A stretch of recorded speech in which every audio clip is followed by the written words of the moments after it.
Bob, are you there? I hope so. How are you? Doing real good Can, and super happy to have you join us again. Boy, oh boy, are things heating up out there. My goodness, it looks well, like the. Have you seen? I mean, it's it's been a crazy, isn't long it? time.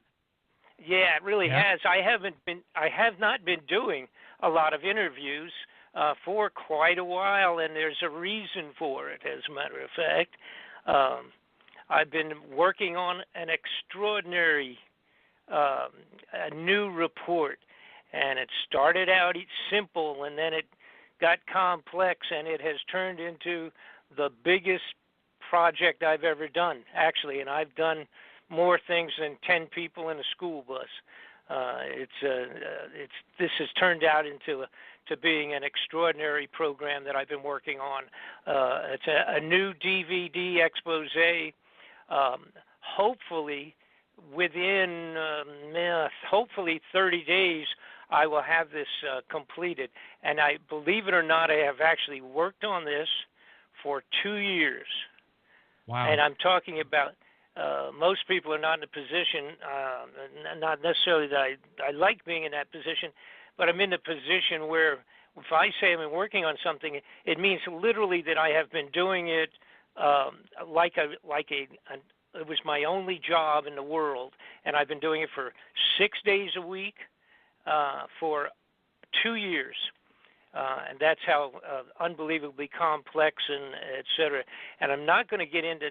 I don't want to get into exactly what it is, other than I will say generally it's like a library of government corruption. It's probably because of my physical condition and my age, this is probably the last one that I will be doing. And I've had. It's a combination of the technical research and investigative research I've had to do, but then also technical education that I had to get into once I got flipping over the rocks on this thing. And I'll tell you what, generally, and the only reason I don't want to get into like what it is about in specifics or anything like that, it's not physically ready. I don't want anybody. A lot of people want to, say, hey, put my name down. I want to be first on the mailing list. When you get it done, let me know, etc. I don't want to do that because I don't want to get in a position where I may have to send a couple hundred or 1,000 people notes back and saying, hey, it's not going to happen. So until it's physically done, so to speak, on the table, I'm just not going to get into particulars. I will say one thing.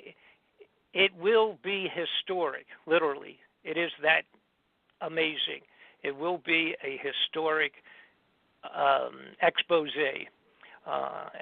Now, for a lot of people that may not know who I am, and that's possible, I probably should maybe give folks kind of a general idea, and then if you wish, we can. What I'd like to talk about, I think, because I, of course, had this extraordinary amount of notoriety relative to Planet X and Nibiru and Planet X making its biblical return, so to speak. And when I did that, which was literally about 2 years ago,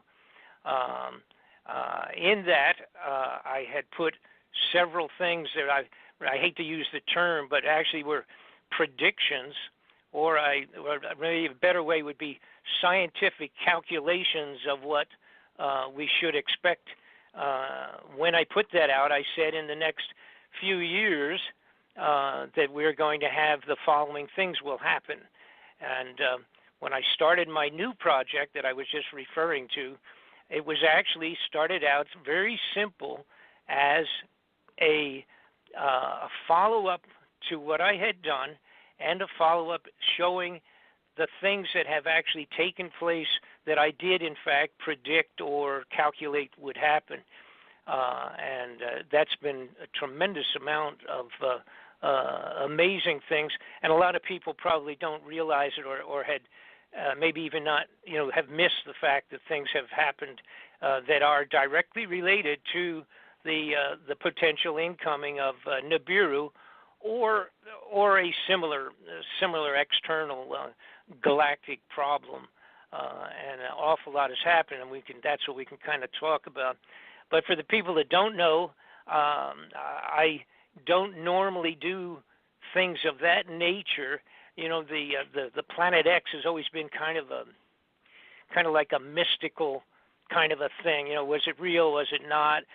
Scientists have talked about it for, I guess, 100 years, and astronomers. It's one of those things that if you can't see it, you know, it's kind of spooky. If this thing is out there and as devastating, potentially devastating to the globe as it could be, you know, then it's kind of like, why can't we see it now? And maybe it doesn't even exist, etc. So that project that I started literally 2 years ago, I can't believe it's been that long. And during that 2 years, by the way, I would say this: I had, not only was there a tremendous amount of research and extreme technical education for myself, because I don't like talking about things if I don't know what I'm talking about, because that makes me a news reporter, I think. If you're out there talking about something and you really don't know what you're talking about, it makes you probably somebody working for the major media. But what took place when I got started on this new project is, first off, several things. One is I realized that I did have to get into this extraordinary educational program for myself. I had to call on people I hadn't called on in many years, people in getting information from people in the government and from scientific arenas and the astronomic area, as well as many other very highly technical areas in our government, particularly the corrupted top secret part of our government. And then once I got started doing all of this work and research and working on the new films, which, by the way, will probably be a small handful of DVDs. It's not going to be just one or two. It's probably going to end up actually being 4 discs in this new report. That's how complicated it became. But what also happened was that we had an unbelievable amount of hacking, people coming in and messing with my computer system, which even included one computer that actually was what they call fried, externally hacked and totally destroyed. I had to replace the entire system, and I had a technician, because I don't tend to be a computer wizard, and I had a technician come in later and try to replace what they call the motherboard on one of my computers. And when he ordered it in and it arrived, he came back with it from his location and opened the package here at my location, and he actually was overwhelmed because somebody had actually messed with the product before he even had received it. Or somebody had gotten into the motherboard that was actually a replacement board and boogered it up before we even got it into the computer. So I was amazed, and when he did a backup run on my system, he told me that there was at least, in a period of a year, there had been at least 1,000 external hacks. I've never had that kind of profuse interruption with any project I've been working on in 30 years. Of course, we didn't have computers that long, but not as going back 30 years, I never had that much interference. So I really hit a nerve with some of the material that's in the new report that we're doing. And by the way, if you have any questions, please jump in on me at any time. If anything comes to your mind.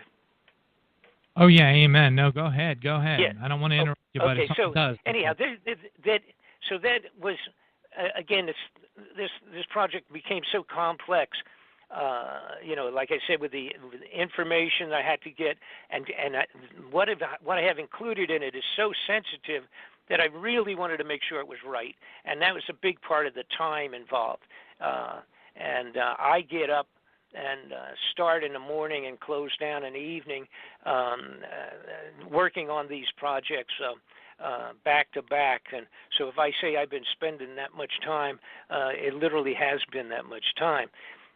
But to get to, and again, I kind of interrupted my own thought process there, but to fill in the people that didn't know myself at all, so to speak, I do have a website that's probably does a better job of the background, so to speak, on Bob Fletcher, and it's called, it's titled or labeled BobFletcherInvestigations.com for you folks that are computer-oriented.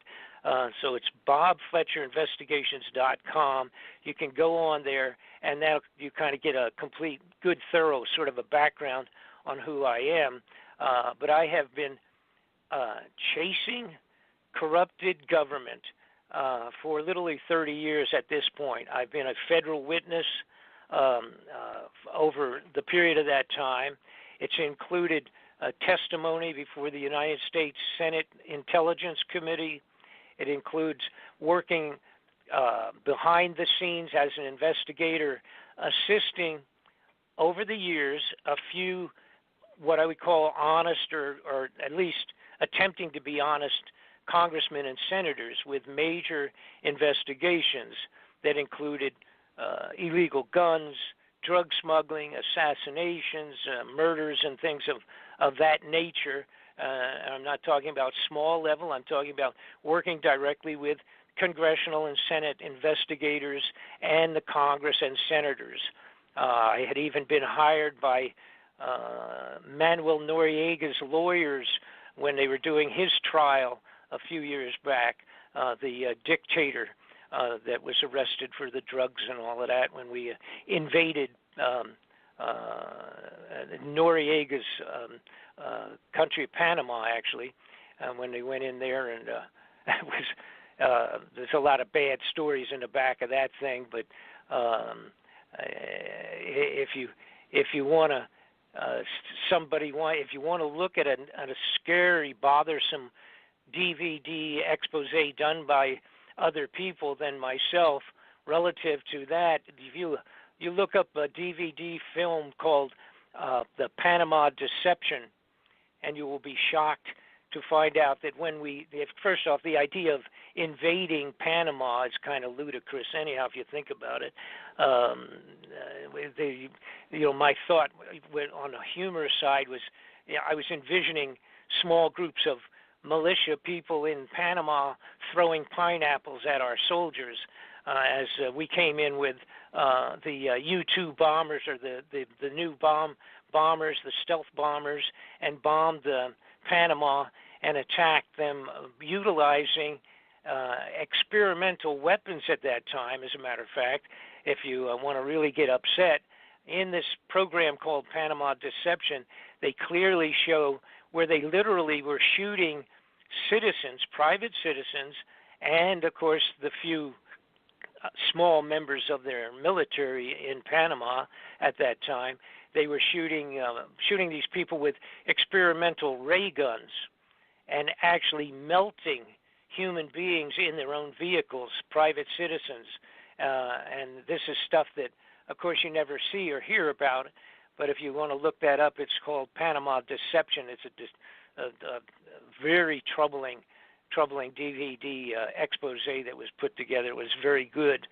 But I had actually been, back when Noriega was on trial, I had been actually hired by his lawyers, and the intent was they wanted me to do because they knew I had the information, they wanted me to do a complete report on the connections into the White House of drug operations during the Bush administrations, and which, again, unfortunately, I was a federal witness in several of those inquiries on the investigative side, and the amount of information I sent them was apparently pretty shocking because what happened, I found out after being hired by this lawyer group out of Miami who was representing Noriega.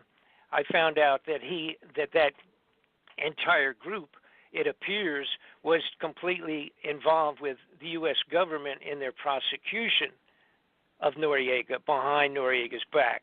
So obviously what I supplied him was ended up not being used as it was supposed to be. I wanted to expose those criminal people in our own government. I didn't care two hoots about Noriega, of course, because he was what he was. He was a dictator, and he was a criminal leader. But the material I sent to him would have actually impeached people in the White House. So obviously that didn't go too far. Another upsetting piece of investigations that I did was with Sonny Bono. And Sonny, I worked with him for about a year putting together a same type of situation. I was supplying him and had already supplied him with devastating inside documentation and evidence on drug connections and illegal arms, and even including murders relative or connected directly into the White House. And Sonny, I had worked along with him for just a little less than a year. I guess it was 9-10 months. And we finally were ready for a major congressional inquiry that he had finally got the approval on. And we had kept it very much under the table and rather quiet. The amazing thing about this inquiry was that Sonny had been able to get the approval of subpoena power for the congressional inquiry. Now, normally, they do not do that. You can't get subpoena power because what that does is whoever you call, even if it was the Vice President of the United States, if you call them to testify, they have to testify, and if they balk or they stop or they back out or anything like that, you actually can put them in jail. Of course, the president or vice president may be a little different, but you could put the people that are been called up to testify can actually be put in jail under a subpoena if, in fact, they refuse to talk. So this was rather unique, and Sonny had put it together finally. He called me. His people called me. I was living in Los Angeles at the time. Sonny called me and said, "Hey, as soon as I'm back from the Christmas holidays, it's going to be about 15 days. When I get back to Washington, we're going to open up the investigation. The inquiry will be live broadcast on C-SPAN and, of course, everybody else." And wanted to make sure I was ready to fly into Washington, D.C. with the rest of my material, which, of course, he already had all of it himself, and to be ready to testify. I said yes, and I was really excited because I had been involved with several of these, and they always fall on, they always get covered up, they get closed down, or they don't quite find enough information, so nothing really happens on these congressional investigations. And I had seen so many of them fall apart, and with Sonny, he was a guy that could not be pressured, he could not be paid off. They had done real numbers on him trying to get him to not do this, including even I went into his office one day in Washington, and all of the office was pulled apart. And I said, "What's going on?" And there was guys on ladders and all the rest of that up in the ceilings, and they had hotwired. They had been listening in and tapping in on Sonny Bono's entire office. They had implanted listening devices throughout the entire office. And of course, these are things that you never hear about. And of course, now things have gotten so bad, you don't hear anything about anything that's worth any startling news. You're just not going to hear it at all anyhow. And so anyhow, upsettingly, they had called me. I said, great, let's do it. And a couple of days later, they murdered Sonny on the ski slopes, told everybody he had run into a tree, and he was dead. And that was the end of it. It really actually would have been like 6 more days when he was killed. It was about 6 more days. He would have been back in Washington, and we would have had probably one of the biggest inquiries in the history of congressional investigations. And, of course, Sonny was dead, and that was the end of it. And what I left out was that a few months prior to that, possibly 6 or 9 months, something like that, before they killed Sonny, there was an attempt on my life in my home. I actually was hit in my home, a sound while I was sleeping about 1:30 in the morning, an attempt to kill me. Of course, and it didn't mean half as much as that time as it did, in fact, when they killed Sonny several months later on the ski slopes. And I worked with Sonny's mother and the lawyer for the family. It took us a long time to even get, for Sonny's own mother, to even get the autopsy. And when I finally got the autopsy, again, working with her and her lawyer, etc., I did a full investigation on it. The bottom line is that apparently Sonny was pistol whipped, hit over the head with the barrel of a 9mm semi-automatic pistol, all about the same size, and he had been struck a couple of times in the head and dragged his body up against a tree and make it look like he had run into a tree and by accident and killed himself, and of course, unfortunately, that was not the fact. He was literally murdered. And again, of course, it's something even with the best people that may have been able to help in that investigation, coincidentally or not, as people may or may not know, Sonny's wife ended up running and replacing him.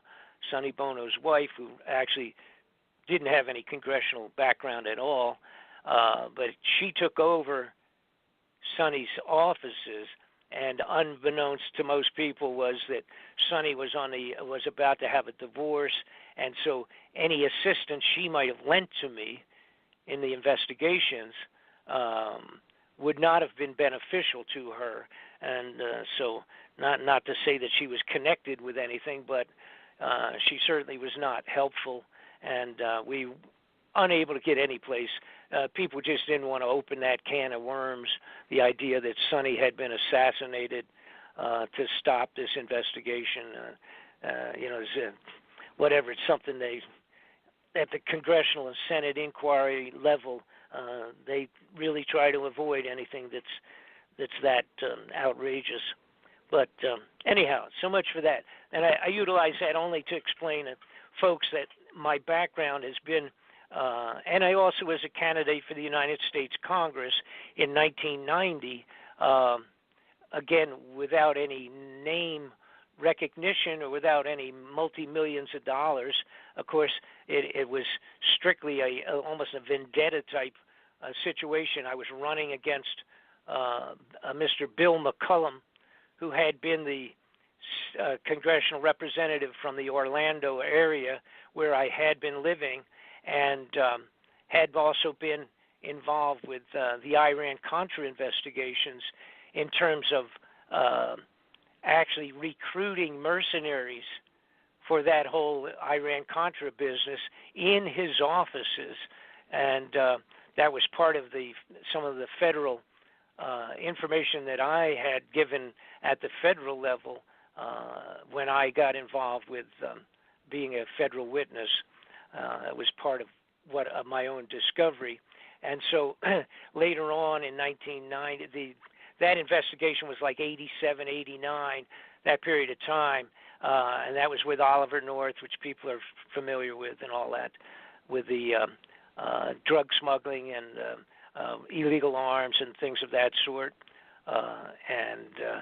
Oliver North, as a matter of fact. See, these are things that people, if you're not kind of don't have your thumb on the inside, you just will not even hear about. But Oliver North was actually found guilty in the country of Costa Rica, which was involved with the Iran-Contra business. Oliver North was found guilty of drug smuggling, murder, and conspiracy to commit murder in that country, and can never go back to that country. If he did, he would be put in prison. And it's a little thing, that people just don't even know. And the bottom line is, here he's on television on a regular basis, people still touting him as some kind of a military hero, when in fact he actually had been involved with murder and drug smuggling in the Iran-Contra business. And some of the paperwork, actual documentation that I supplied the Iran-Contra inquiry about, the Congress and the Senate, included his handwritten notes to himself as a reminder, handwritten in his own little notepad that said to remember to supply an aircraft to move 1,500 kilos of cocaine mash, and that was in his handwriting. And, of course, his other paperwork out of his safe, which I was able to get the copies of very early in that inquiry and passed it on to people in Washington, included obvious talking about drug smuggling and supplying aircraft and doing what was necessary, and working with a fellow that was an agent down there in Costa Rica as a drop point. And what was going on with that Iran-Contra business basically was the Central Intelligence and the National Security Agency and other intelligence agencies were utilizing, as they usually do, or quite often do, using drug money to fund covert, secret intelligence operations, including throwing people out of countries and overthrowing governments and things of that sort. And that was the crux of that whole thing anyhow. But those were the things that I have done for the last 20 years now, 30 years altogether. And so when it came, I'm going to go back to the Nibiru, the Nibiru DVD that I did, the expose on the incoming of Planet X. And I tell you that all that things that I was just telling you as to set you up so that you would understand that, in fact, things like Planet X, et cetera, those are not things that I normally was involved with. Most all of my investigations have been very obviously heavy-duty governmental corruption exposés, and like I say, including being the federal witness in several cases. And so Planet X or something of that type was just not on my calendar. Those certainly were not something I got into. And a couple of years ago, what had happened, I started looking into the unbelievable loss of money. I'm talking about big money. Now, I had investigated several times for different inquiries the loss of, let's say, a couple $1 million here, or some congressional or senatorial person taking money and sneaking money out the back door. Those types of investigations were pretty commonplace. Guys, senators and congressmen had spent millions of dollars flying to different foreign countries and putting it on, padding the bill and getting the government to pay for holidays and prostitutes and crazy things in foreign countries and all of that. And some of them actually with like homes in multi-million-dollar homes in Tahiti, where they were stealing a couple $1 million here, a couple $1 million there, and that kind of thing, which unfortunately it goes on probably more regular than what you would call a good congressional work. That kind of activity is probably almost more active than actually doing good congressional or senatorial work. And so a couple of people had come to me and said, and this is a couple of years ago now, they come to me and said, hey,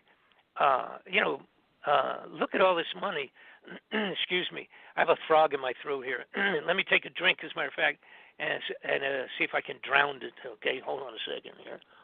Yes, of course. Okay. Excuse me. So, anyhow, I had a couple people come and contact me and said, hey, there's a tremendous amount of money that's just disappearing all over the place for the last 5 or 10 years. I mean, it's just, and my first thing, of course, was, how much, what are we talking about?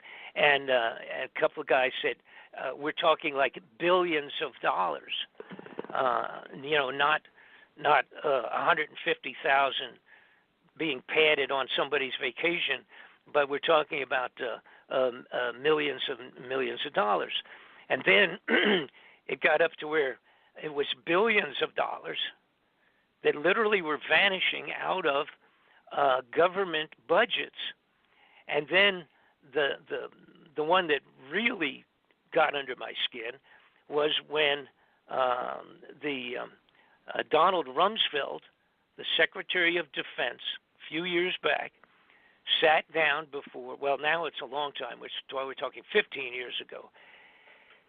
He sat down before the United States Senate testifying on budget and things of that sort, and he said that he had lost, that's the way he termed it, out of the Defense Department, $2.3 trillion. And that's with a T. And basically just said, we don't know where it is. We don't know where it's gone.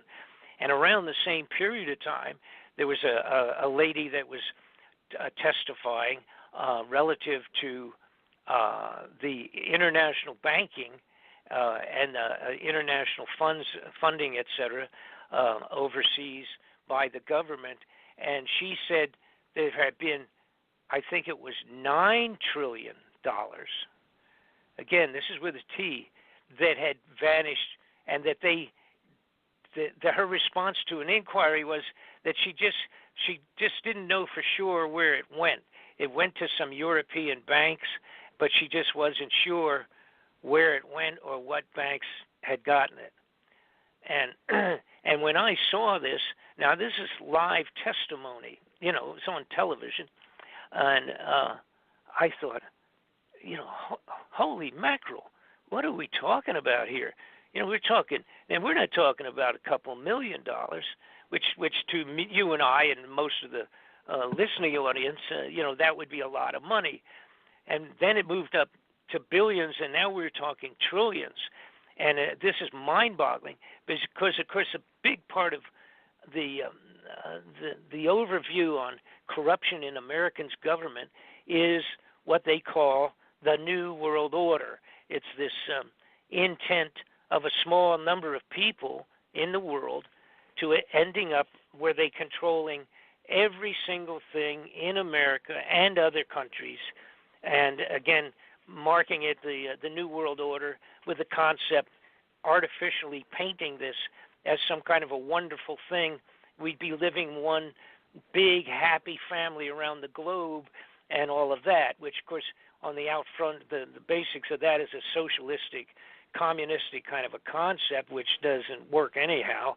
But the bottom line is it, again, brings to our mind the realization that it's only this small 10% of the wealthiest people in the world literally control like 90% of all of the wealth of the earth. Goes back to just this small 10% of people, which is really startling when you actually realize that's how crazy the globe is financially. So that's the New World Order, and all these upper echelon families have been pursuing this for like 100 years. It literally is a hand-me-down type of a situation, where granddaddy does it, and then the father does it, and then the sons do it, and then the sons of the sons, the great-grandchildren, carry on this intent of taking the world and putting it into one big bank account. So that's why when I find out that there was billions and trillions vanishing at the highest level of our funds, I said, I took it on. I said, okay, let me look into this. Let me find out what's going on.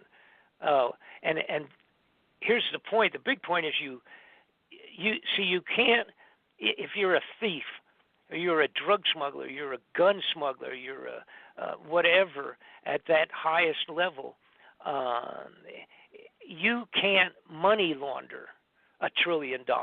Big drug smugglers, they take multi-millions, and they got to bounce it around between 3 or 4 different banks in an opportunity to launder that money so they can use it, finally get it back into their own usage. But if you just stop and think, you don't have to be a mathematician to realize, since they have bank regulations that says, that if you bring in more than $10,000 every month or two into an account of some sort, they're going to turn you to the IRS and everybody else. That's just kind of standing laws and regulations. So how in the world is anybody going to take $20 billion or $1 trillion and launder it? You can't do it. So that was my first interesting point when I started looking into what was going on with the money. And so I started, and by the way, this is all related to Nibiru, incoming Planet X. So again, at that point, it was strictly a political inquiry that I was doing, and I started getting, I put out questions, and people were, responding, and I was getting information from 100 different directions, which is what usually happens when I get into turning over these rocks, because a lot of people are willing to give you information, but they damn well don't want to be the person to come out and put their name on it. They don't have the nerve to go out and say, here's what I found, or here's what I know. They don't have any trouble telling somebody else, here's what I know. Now you go put your head into the noose and go ahead and investigate it, but I'm not going to do anything, but I'll give you all the paperwork. And so that happens quite often.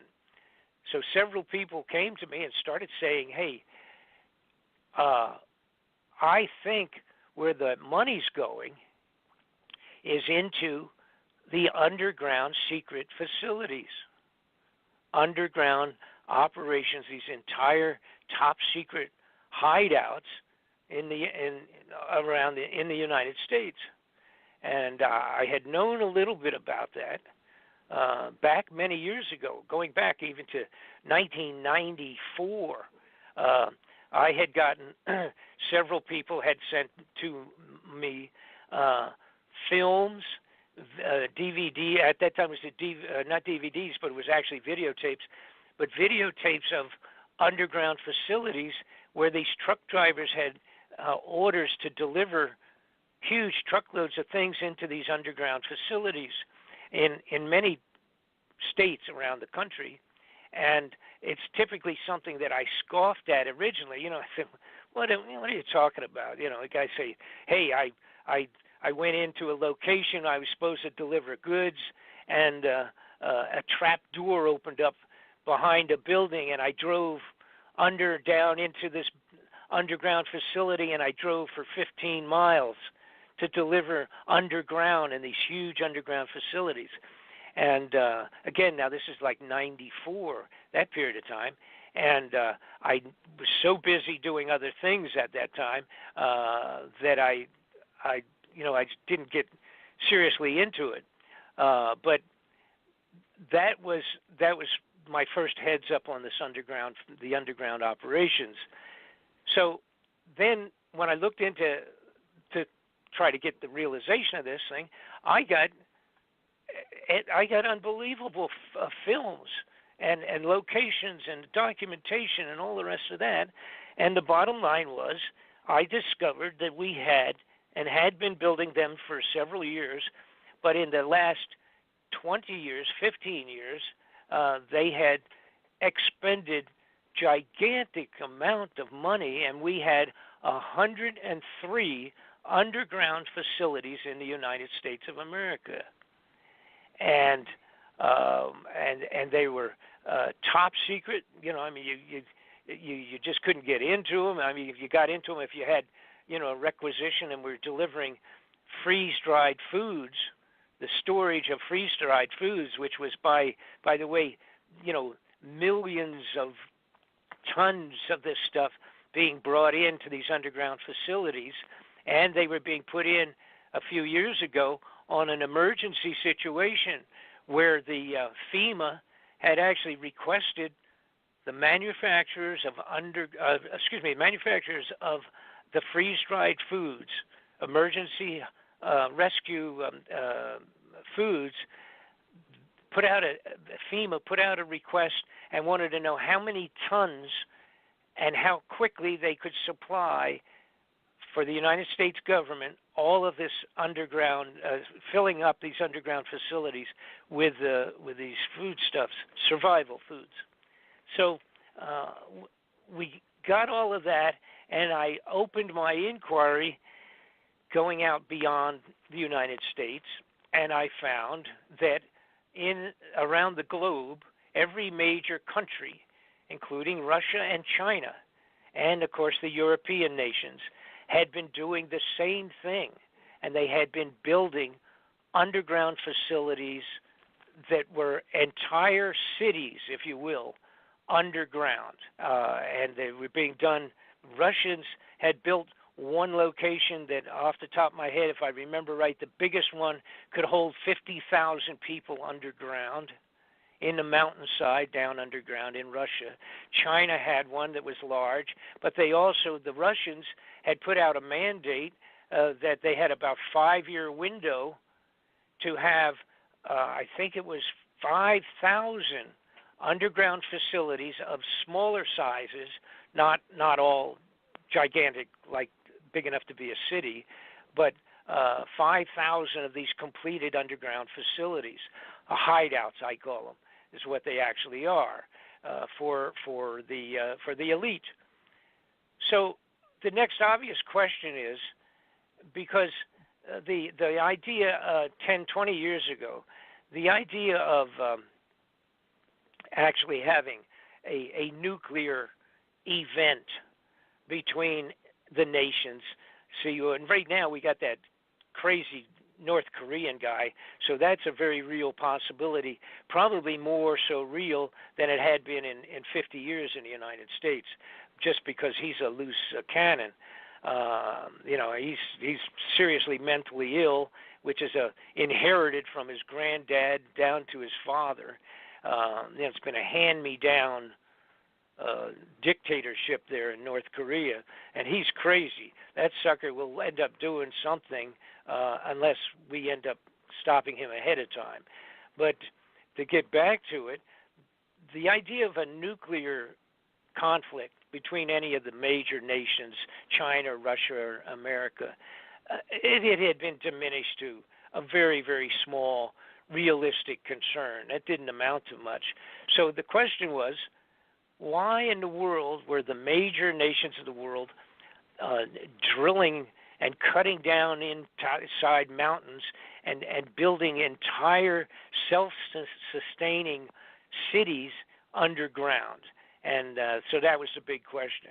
And I started putting out feelers all over the place at different levels of in America. Well, actually, several around the world. And finally, all of a sudden, 2 or 3 people said that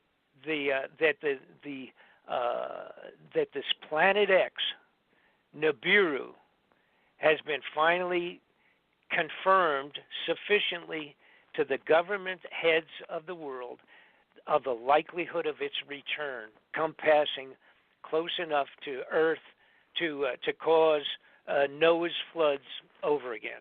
And the implication being that the original floods of Noah were probably caused by an event like Nibiru passing close enough that it completely disrupts the Earth, everything, the gravity and everything you can imagine.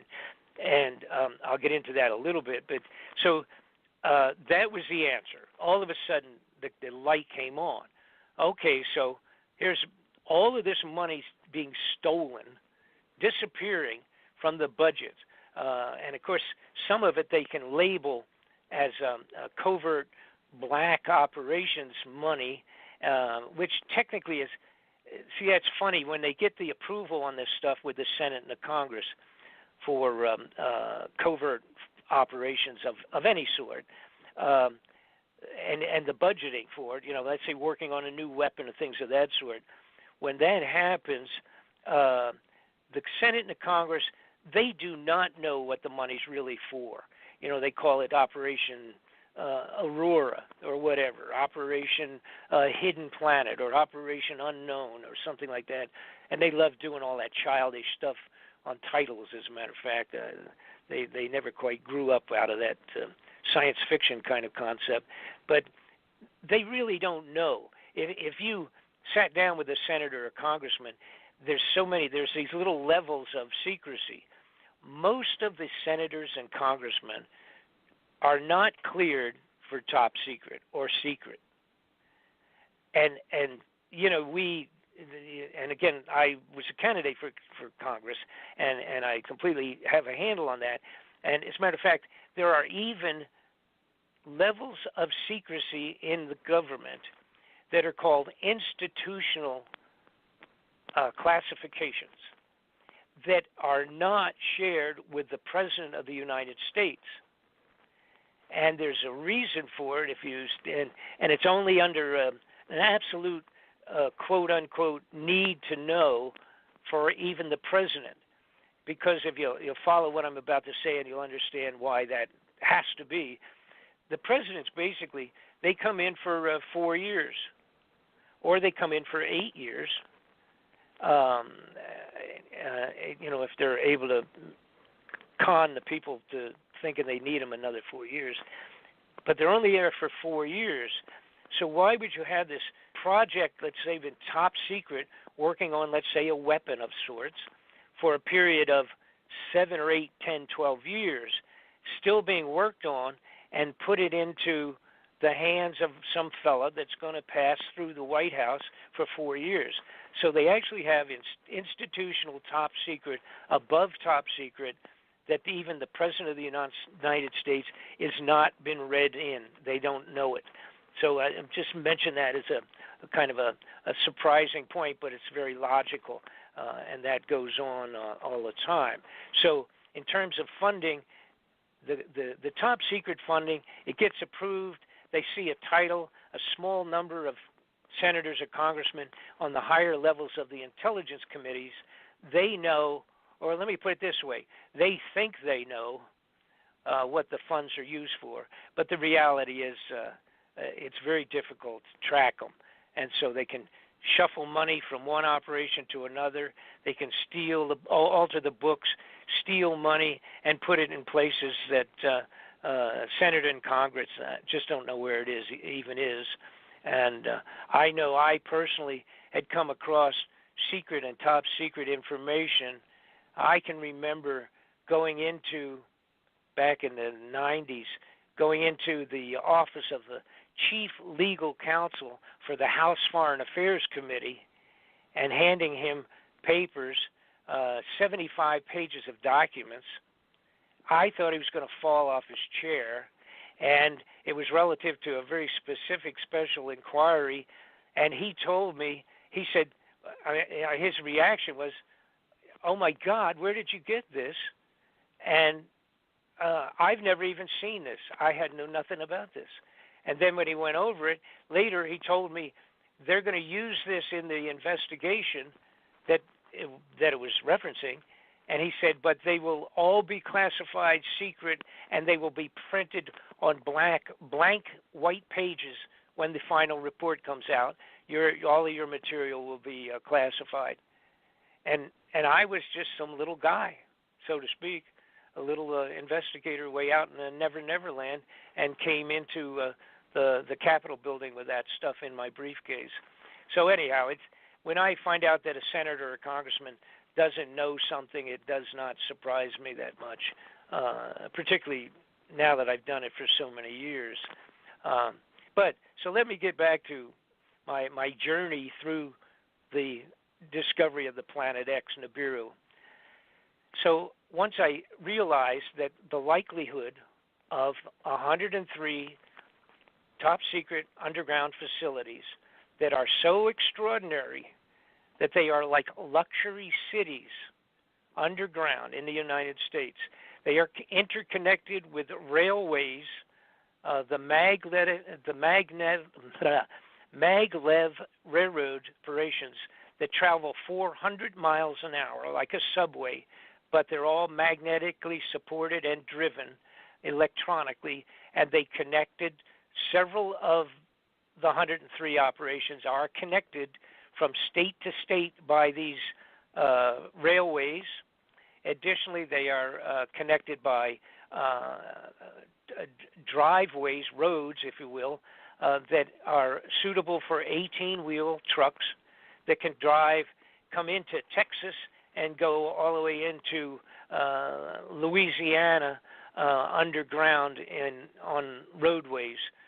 And by the way, in the DVD that I put out on Planet X, on Nibiru, which is titled Incoming, in that DVD I have all of the documentation, all of the information, and photographs of everything I'm talking about. Everything. They even have some of the underground facilities. A few of them are designed exclusively for growing foodstuffs underground, and then they can be trucked on the highways from one location to the other, so that you can actually have food grown underground in a facility exclusively for underground farming and deliver foods to support people in the extreme emergency 1,000 miles away from where they were grown, and never come up on the top of the ground at all, never come above surface. So, can I give myself a break here for a minute and let you run with either a question or two or whatever you may have in mind? Oh, sure. As a matter of fact, one of the things I was going to contribute was in the Book of Enoch. There's I believe it's chapter 65 or I forget exactly but it has a quote, and you can search it on the internet. And the quote goes like this: "And Noah had seen the earth had tilted, and knew that destruction was near." That's really fascinating. Yeah, that's really fascinating when you look at Revelation 6:12, and you see in verse 13. I'm sorry, Revelation 6 verse 13 and 14 and 15. In those scriptures right there, you'll see. First you see. The stars fall from the sky like a fig tree shaken like a mighty wind. So there's your meteor showers. And then you see right after that, every island and mountain was moved out of place. Right. And as a matter of fact, let me do this now. It's kind of getting all the miscellaneous technical, kind of a background to let everyone know kind of how I got into this thing. And I want to say one more kind of a technical thing, and then I want to talk a little bit about what we will have to expect when Nibiru, or the planet unknown, Planet X, does this close pass, and how things will take place. But let me mention this part. When I was talking about, which was extraordinary, the numbers that are so outrageous, this $2 or $3 trillion that Donald Rumsfeld, this was on the floor of the Congress or the Senate, under sworn testimony, and he said he lost it. They don't know where it is. Of course, he was lying. He knew where it was, but for him to admit that it was gone was a big shocker, because that's a single pretty big box of money, when you get talking trillions. But that was announced officially on the floor of the congressional hearings by Donald Rumsfeld, the Defense Department chief, the day before 9/11. All of the records related to that and his inquiry, or everything related to the financials on the vanishing of this money, was in and burned up in the Pentagon when it was hit on 9/11. This was the following day, all right? And there's a specific reason why that happened and why the coincidence, because it was not coincidental. But nonetheless, the point is this. So, because everybody says, well, did anybody go any farther with that? What happened? Did they just drop that? I mean, he came in and said, well, all this money, he can't find it, and then everybody forgot about it? The answer to that question is yes. And the reason was the serious reason was the best documentation on it was burned up in the office that was hit on the 9/11 at the Pentagon. And of course, the other reason was America went into such a turmoil immediately following. It just was that information of his was just dropped into the garbage can, and that was the end of it. So there was no follow-up on that whatsoever. So here's what happens. Now the next point for myself was I knew nothing about Planet X. Planet X and Nibiru and whatever you want to call it, but those are the primary two names for it. It was totally off of my target. I knew nothing about it. I had very little, maybe a little bit of education on it, but that was just random peripheral knowledge that I had picked up over the years, but maybe a little more than average just because of having my finger in the pie in Washington. But other than that, I didn't know much more than the average fellow out there. So I immediately got into an investigative mode strictly to find out because before I put my name on an investigation that's talking about Planet X, it's kind of like Space Rangers kind of stuff. And before I put my name on that, I darn well was going to make sure that, in fact, I knew what I was talking about. So I started doing serious snooping, contacted and got with some folks that had been following this for years, actually almost like a career, tracking what was going on with this unknown planet and why it was not readily seen. What's the deal with that? How come not everybody knows about it? How come it's not talked about, in college and university on a regular basis, et cetera, et cetera. So here's what I found. First off, I for one thing, I located enough astronomers and legitimate information from the astronomy side of it, that in fact, yes, this probably is absolutely real. And the extraordinary part, the first thing that struck me, was that they said it was on this like a 300 to 3,000 year orbit, and that it was a planet approximately 5 times the size of Earth, with 5 different moons of its own, having moons circling it as it goes around on its huge orbit. Now, when you're talking about an orbit that's in the thousands of years, again, because of myself not being an astronomer, I almost am one at this time, but at that time I certainly didn't know much about it, and it struck me amazing. I said, wait a minute, you mean it's more than it's potentially a 3,000 or a 300 year? And is there conflict between a couple of groups there as to whether it's 300 or 3,000? And there's very good reasons for that. I won't get into all of that gobbledygook, but there is a question as to it could be either one. But my question was, we're talking 1,000 years. Holy mackerel! I can't imagine that something has enough orbital continuity to go out and around in that long period of time and come back again in the same general direction and then disappear for another let's just use the middle of the road 1,000 years. All right, and so to me that was mind-boggling. But then I found out it was right under my nose. Of course, we have Halley's Comet that does which now, of course, this is a difference between a comet and a planet is really radical. But here we have Halley's Comet, comes around. You can set your clock by it almost. It's a 75-year orbit. It goes out, comes around. We see it every 75 years, give or take a couple of days on the calendar, and it goes around and zips back out to Neverland, and we'll be back in 75 years.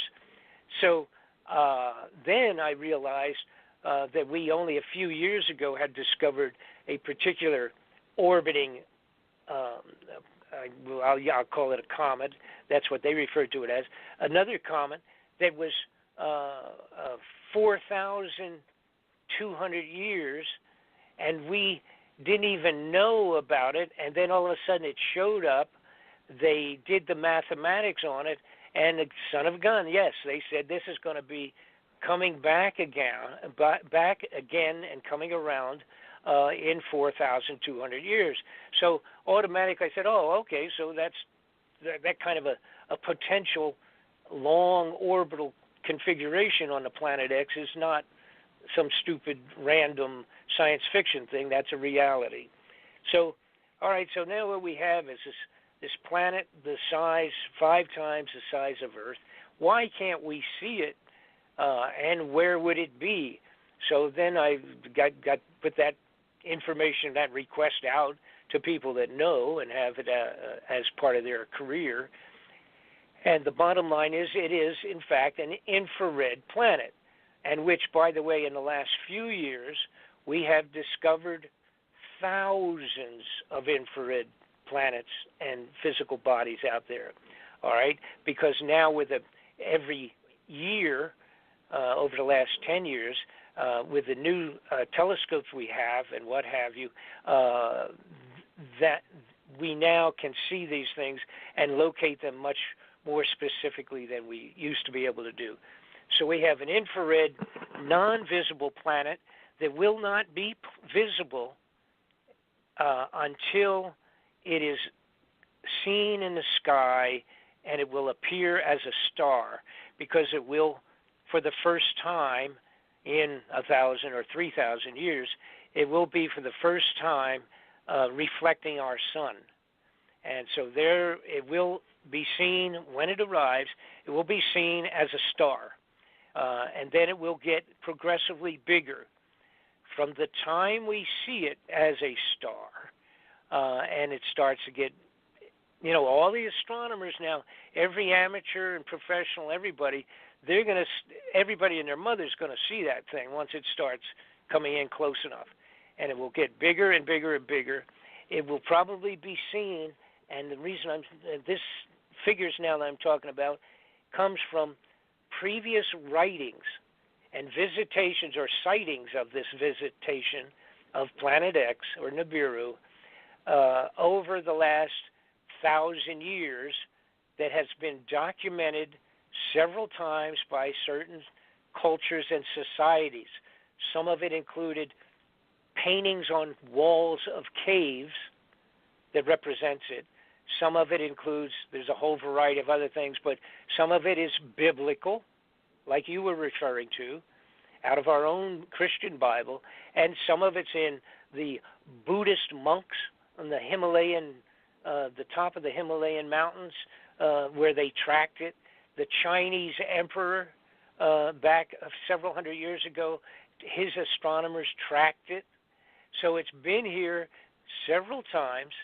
When it comes by, the very nature of its size, because it's assumed to be, because also it does indicate to be red with a tail. Or indicates like when it's passed around back in the old scriptural writings that it was appeared to be red, glowing red, and dragging a tail behind it. That is believed to be probably, it may be iron for the most part, with that then being the red that it's dragging would be dust, iron dust, and the bulk of the planet itself may in fact be of iron. So therein gives its color, the reason for the tail, and all of that. So what happens now, what will happen as this arrives, it will be seen most likely because of all of the previous scriptures and writings on this thing. It will be seen in December when it first is seen as a star. It will progressively get larger as it comes closer. It's not going to hit the Earth. It will pass in a manner such that it comes in and in. Let's see, it was around the time of Passover, March and April, around that period of time, is when it will probably make its physical, damaging close pass. And here, I'm going to fill you in generally what we would expect this thing to do. When it comes in, it comes around, goes around the sun before, actually, by the time it's seen as a star, we will start to get a tremendous amount of physical activity in our solar system in general. Now, I want to stop myself right here now and go back a bit. In the DVD that I initially put out on this, which is still available, as a matter of fact, but in the DVD, it's titled Incoming. It can be found at the bobfletcherinvestigations.com on your computer. I stated several things, and I hesitated doing it because it fell into, as I said earlier in the program, it fell into the idea of predictions and I'm not a psychic. It's nothing done, and I don't read tea leaves or count how many lizards ran up the side of a mountain or anything like that to make predictions. This is based on information from the past. And what I said was 2 years ago, I said the next 2 years, which is the last two we've just passed through, all right, I said there will be huge effects on the planetary on our planetary system. The planets will be starting to be closer. It is functioning a little bit like a bowling ball going into a bunch of pins way out in the outer space, but it's punching its way through what normally is a settled environment in our planetary structure. And as it punches through, it will be moving things in front of it and behind it and around it, so it will start causing effect like dropping a stone on the edge of a small pond. If you drop a stone in it, it's going to send ripples out all the way across to the other side and back again. And that's what it's already started. Now, what I said, for one thing, was that it would affect the planets. Now, as we look today, all of the planets are being affected by an unknown entity. Of course, this is stuff, you're not going to hear this on the news, period, end of story. And I will explain very simply why that's going to be. You will hear a little bit about it, like if you will hear about incoming meteoric increases in meteors around the Earth, near and coming into, that's happening. The increase in volcanic activity is happening. We have more live volcanic actions than we've had in 100 years. All around the globe, we have the melting of the ice caps, both top and bottom. The glaciers are melting more rapidly, and they will continue to melt more rapidly. But they now, compared to just 2 years ago, 4, 5, 8, 10 years ago, the glaciers and the ice caps are melting like you dropped an ice cube in a hot plate of water.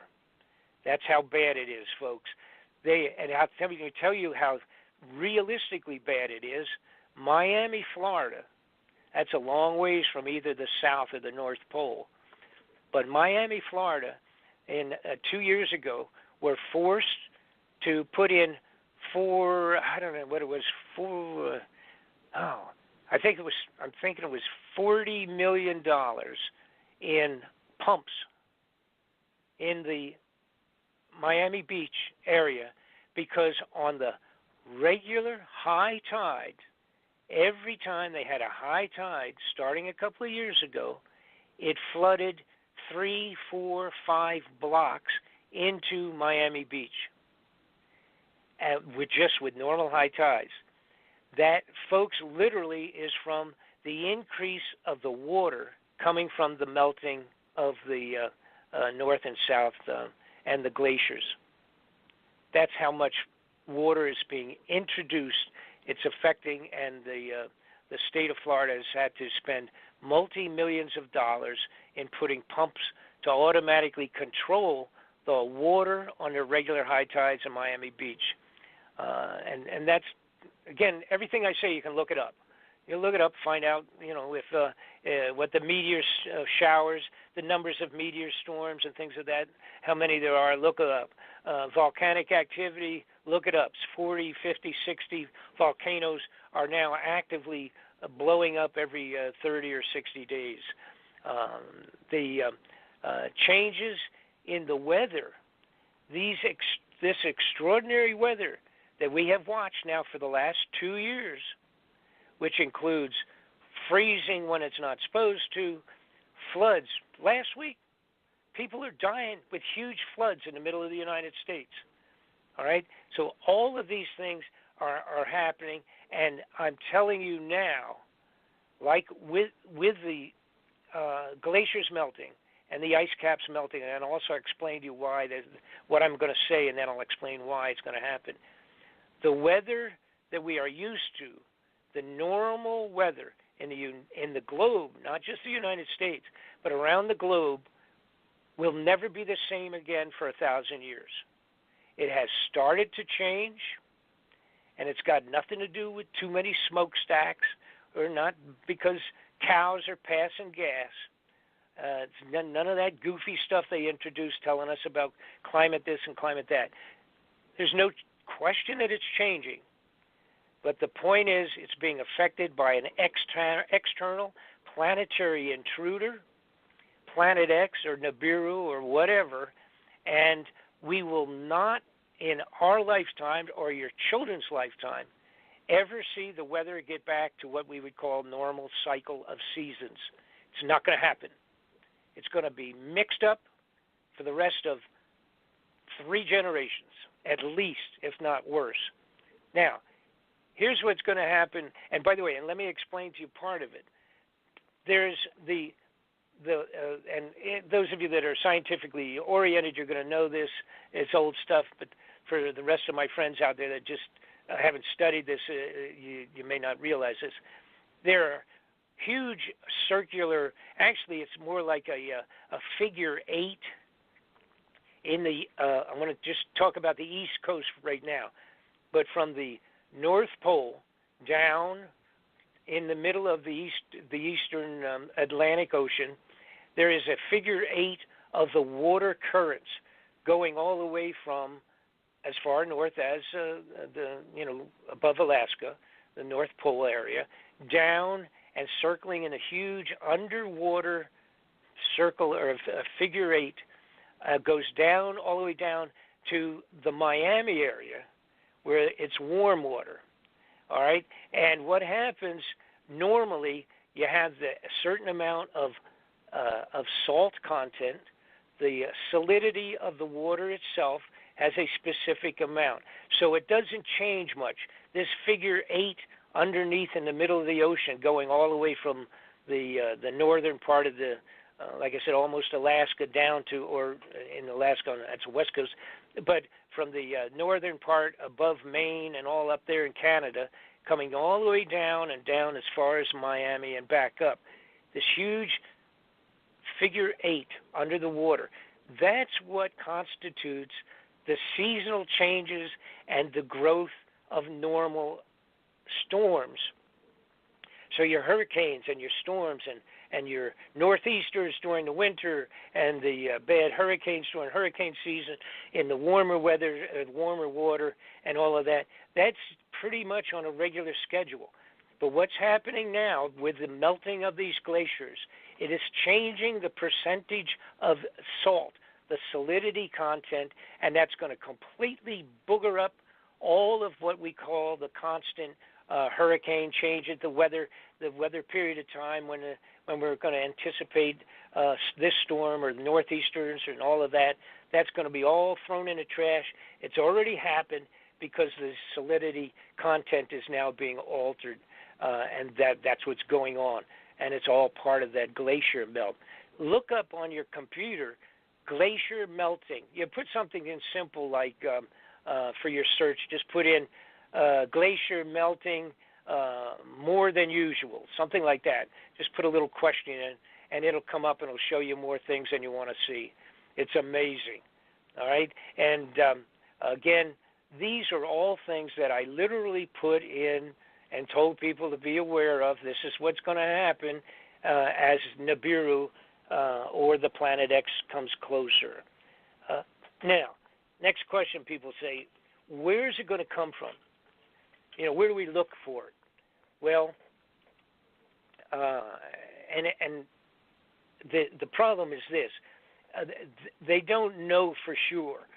We will know this time when it comes because we have the ability to track these things now that we never had. The last time may have been 300 or 1,000 years ago. Obviously, there wasn't what we have now to keep track of it.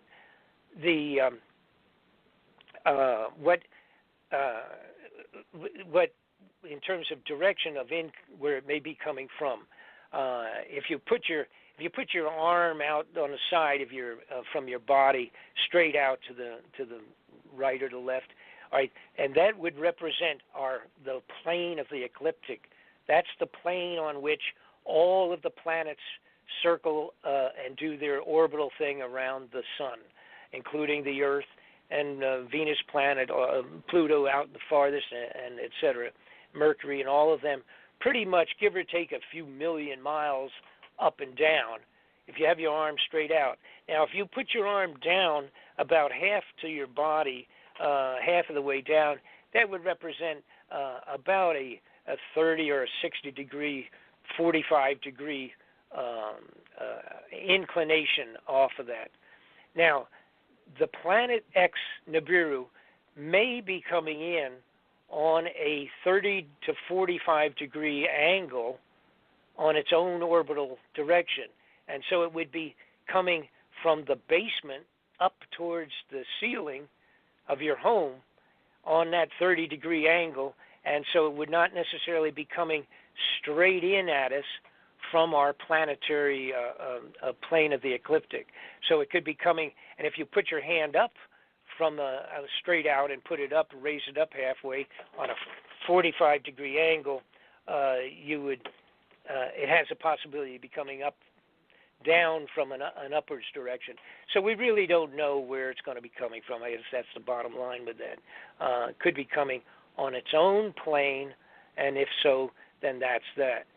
Now, several years ago, in 1983, they sent out the first very long, real good telescope way out farther than we ever had before, and they were successful with it. And this was a period of time when my understanding is that Ronald Reagan was president, George Bush was vice president, although he was really running the ship, but he supposedly was vice president. But Ronald Reagan was president. And remember, they did that thing called the Star Wars Initiative, which is where they put protective, supposedly all of these specialized satellites to keep track of what was, where they could watch Russia and China, and they could spy down and all the rest of that on them. And it was called the Star Wars Initiative, and it included some ray guns and things of that sort and all the new exotic equipment. When that period of time when they did it, that was when somebody came back in and said, uh-oh, Mr. President, remember Planet X that they talked about 50 years ago? We think we found it with that new satellite we've got way, way, way out there in our planetary system, and they've seen it, and it appears that something, we can't see it, but it's what we call an orbital perpetration, and that is that both Uranus and Neptune and some of these other bigger planets are being affected by something that we can't see really. We know it's huge because it would take a huge item to cause and affect this stuff. So that period of 1983, 84, 85, 86, and that was the period of time that I started getting involved with this myself, with the Iran-Contra stuff in 85, 87, all right? During that time was when the first realization, and that was when they activated the underground operations. They started digging and expanding every possible underground operation, which, by the way, it included the NORAD underground facilities. They literally emptied that out temporarily and went in and put the NORAD operations in another location for a while and expanded inside that granite mountain and turned that into one huge underground facility along with the rest of them. Now, also, what happened? 6 minutes. The Vatican came to the United States. 6 minutes. I don't want you to run out of time. 6 minutes, Brother Bob. Okay, so the Vatican actually came into Arizona, and we financed, and they oversaw it, an infrared giant telescope around that same period of time. And so even the Vatican and the Pope knows about it. Now, all of this stuff is in the incoming DVD. And let me do this, folks that may not want to deal or may like to drop me a note. My post office box, if you got a pen, grab it up, or a pencil and paper. I'll give you an address. You can go to the BobFletcherInvestigations.com. It does have the incoming DVD available. You can get it through there. If you wish to drop me a note and get a catalog of what we've got out there, it's Post Office Box 216, Bayview, Idaho. That's Box 216, Bayview, Idaho, 83803. 83803, and that's Bob Fletcher. Just drop me a note. I'll send you a little copy of the catalog if you don't want to get involved online with anything. But feel free to drop me a note if you will. The point is this. We put that together 2 years ago. It was out, released. All the things and so much more. Matter of fact, by the way, I have great pictures on my website of the underground facilities. The only good picture of Nibiru that was taken by a huge telescope several years ago and was dropped, blacked out on the space, Google space. They blacked it out because they were yelled at by the government. The government, and let me ask you a question. Do we have another half an hour after this, or are we? No, actually, we're down to 4 minutes. It shuts off. Okay, that's so fine. We're cut off a whole cold fine. stop. Before. Okay, that's fine. What I was going to say is that the on the website there's tremendous pictures of this. None of the photographs that you're seeing randomly around are people seeing it and they want to know it. They see a big ball out there and they photographed it and it looks like Nibiru.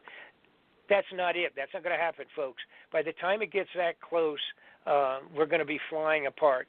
The waters are going to be yanked out of the ocean beds, and we're going to be just devastated.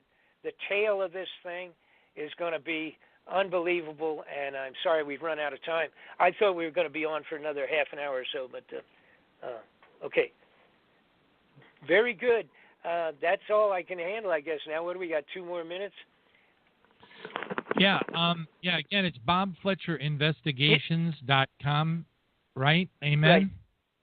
That's correct. Yeah, I cannot highly recommend Bob has done it. One of the most, if not the single most comprehensive collection of confirmed data from multiple sources over tremendous periods of time that I have ever seen, and you will be powerfully blown away because every single thing that it. And I simply want to say this. Hopefully, I can get my next one out. It's going to be my last, and it's going to make the amazing information on the Nibiru incoming. It's going to make it look like totally small cheese, small time.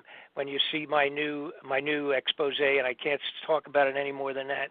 God bless you, and God bless everybody. And make sure you tell Mom Happy Mother's Day. Yeah, amen. Happy Mother's Day to everybody out there that is a mom. God bless you all. Thank you so much, Brother Bob, for joining us tonight. Again, a very powerful, edifying show, and just jam-packed full of facts. And I can confirm every single thing that you said, brother, and then some. Praise God. Very exciting. And we're coming up. The time is upon us. Nothing is slowed down. The only thing that's happened, Bob, and I think you would agree, is that we're just getting deluged with distractions from, I don't know, almost like a whack the dog playbook. Right. It's totally garbage. It's like a magician telling you to watch his right hand while he picks your pocket with the left. It's absolutely garbage. There's nothing out there on regular news media that's worth even looking at. And God bless you for recognizing it. It's absolutely diversion and false baloney. Yes, I couldn't have said it better myself. Awesome, Bob. Thank you so much again. Bob Fletcher Investigations. God bless you for joining us tonight. Thank you. Thank you, Guy. Take care. All right, bye-bye. Thank you for listening to the first hour of Late Night in the Midlands. To finish listening to this episode, go to lnmradionetwork.com and become a subscriber. Becoming a subscriber is easy. There is a link on every page to take you to the subscription page. The cost is low, and you would be supporting Late Night in the Midlands and all of our efforts to bring you the truth. Again, go to lnmradionetwork.com, click on the subscribe button, and you can finish listening to this episode as well as all of the other shows that are in our archives.